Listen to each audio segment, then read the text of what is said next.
सभी को नमस्ते। बीएससी पार्ट थर्ड के थर्ड पेपर में प्रत्यावर्ती धारा परिपथ अपना चैप्टर चल रहा है। इस चैप्टर में हमने पूर्व के वीडियोज में प्रत्यावर्ती धारा, त्वचिक प्रभाव, प्रत्यावर्ती परिपथ राशियों का सम्मिश्र संख्या द्वारा निरूपण, इन चीज़ों के बारे में पहले वीडियो लेक्चर के बारे में चर्चा की थी। इसके अलावा दूसरे वीडियो लेक्चर में हमने श्रेणी क्रम में एलसीआर प्रत्यावर्ती धारा परिपथ के बारे में चर्चा की थी। आज हम एलसीआर परिपथ के श्रेणी अनुनादी परिपथ के बारे में चर्चा करेंगे। तो शुरुआत करते हैं एलसीआर परिपथ के लिए श्रेणी अनुनादी परिपथ। हम जानते हैं कि एलसीआर श्रेणी परिपथ में प्रत्यावर्ती धारा के लिए परिपथ की प्रतिबाधा Z जो है ये प्रेरकत्व L, संधारित्र C और प्रतिरोध R के स्थिर मानों के लिए आवृत्ति पर निर्भर करती है। आवृत्ति ओमेगा का मान 2πf होता है। अतः प्रतिबाधा Z जो है यह आवृत्ति के साथ परिवर्तित होती रहती है। यदि परिपथ में प्रयुक्त वोल्टता की आवृत्ति परिवर्तित की जाए तो एक निश्चित आवृत्ति पर XL का मान XC के बराबर होता है, यानी प्रेरणिक प्रतिघात का मान दार्थीय प्रतिघात के बराबर होता है, जिनके मान प्रेरणिक प्रतिघात का मान हमें पता है ओमेगा L होता है और दार्थीय प्रतिघात का मान हमें पता है 1/ओमेगा C होता है। तो एक निश्चित आवृत्ति पे इन दोनों के मान बराबर होते हैं, यानी ओमेगा L बराबर 1/ओमेगा C होता है।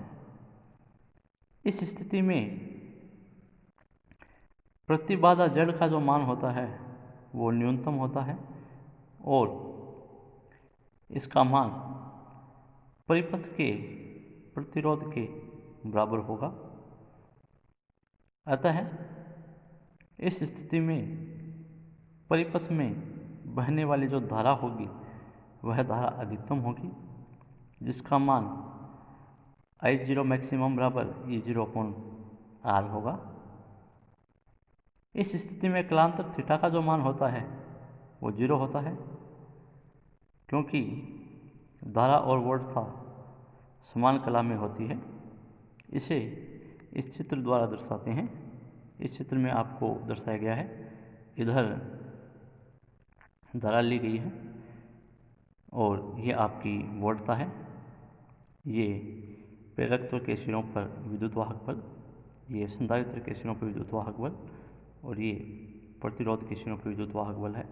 इनका धारा के साथ कलांतर दर्शाया गया है। इस स्थिति में शक्ति गुणांक का जो मान होता है वो एकांक होता है और इस स्थिति को अनुनाद की स्थिति कहते हैं, क्योंकि इस स्थिति में परिपथ केवल ओमीय प्रतिरोध युक्त परिपथ की भांति कार्य करता है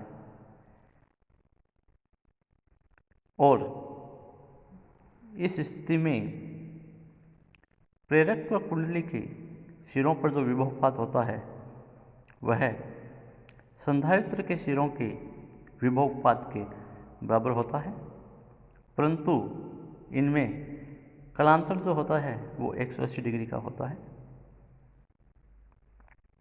अतः अनुनाद के लिए जो आवश्यक शर्त है XL बराबर XC, यानी ओमेगा L बराबर 1/ओमेगा C, इस आवश्यक शर्त के लिए यदि हम आवृत्ति ओमेगा का मान विशेष आवृत्ति ओमेगा नॉट लें तो ओमेगा नॉट L बराबर 1/ओमेगा नॉट C ओमेगा नोट का मान रख दिया है 2 पाई एफ नोट, ओमेगा सी का मान यहाँ रख दिया है, ये मान यहाँ पे रख दिया है, ओमेगा नोट का मान यहाँ रखेंगे तो ये मान आ जाएगा। तो यहाँ से इसको हल करने पे एफ नोट का मान हमें मिल जाता है 1/2 pi under root L C. समीकरण 1 मिल गई है। समीकरण 1 में जो आवृत्ति हमें मिली है इसे अनुनादी आवृत्ति कहते हैं। यह परिपथ की प्राकृतिक आवृत्ति कहलाती है। अतः किसी श्रेणी परिपथ में प्रयुक्त किए गए विद्युत वाहक बल की आवृत्ति परिपथ की प्राकृतिक आवृत्ति के बराबर होने पर परिपथ में प्रवाहित प्रत्यावर्ती धारा की प्रबलता जो है वो अधिकतम होती है। प्रयुक्त वोल्टता की आवृत्ति के साथ परिपथ धारा की परिवर्तनशीलता का आरेख जो है वो निम्न प्रकार बनता है। इस आरेख को अनुनादी वक्र कहते हैं। इसमें यहाँ हमने आवृत्ति ली है, इधर धारा ली है, आवृत्ति के साथ धारा का परिवर्तन वक्र खींचा गया है। तो इसके अंदर आपको चित्र से स्पष्ट है कि ये इस बिंदु ए पे धारा का अधिकतम मान है। ये दो बिंदु हैं, बिंदु बी और सी। इन दोनों बिंदुओं पे धारा का मान अधिकतम का 1/√2 गुना है Im/√2। बिंदु बी और सी के मध्य की पे जो संगत आवृत्तियाँ होती है, इन आवृत्तियों का अंतर डेल एफ से दिखाया गया है। ये जो डॉटेड पॉइंट हमने दिखा रखे हैं, यहाँ पे प्रतिरोध R का मान 0 है, यानी विशेषता गुणांक Q का मान अधिकतम है। और इस वक्र पे प्रतिरोध R का मान न्यून है, अर्थात विशेषता गुणांक का मान उच्च है। ये जो वक्र बन गया है यहाँ पे इस वक्र के लिए R का मान औसत है, और जो नीचे डॉटेड वक्र दिखाई दे रहा है यहाँ प्रतिरोध R का मान उच्च है, यानी विशेषता गुणांक Q यहाँ फिर आपका न्यून है।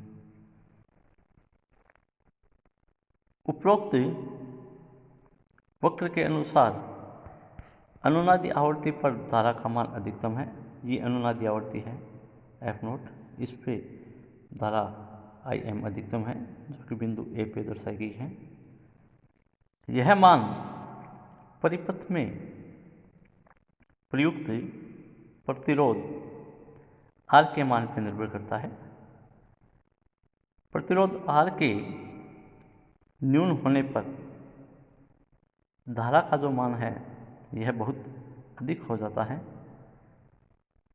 एवं वक्र की चौड़ाई कम हो जाती है। इस स्थिति को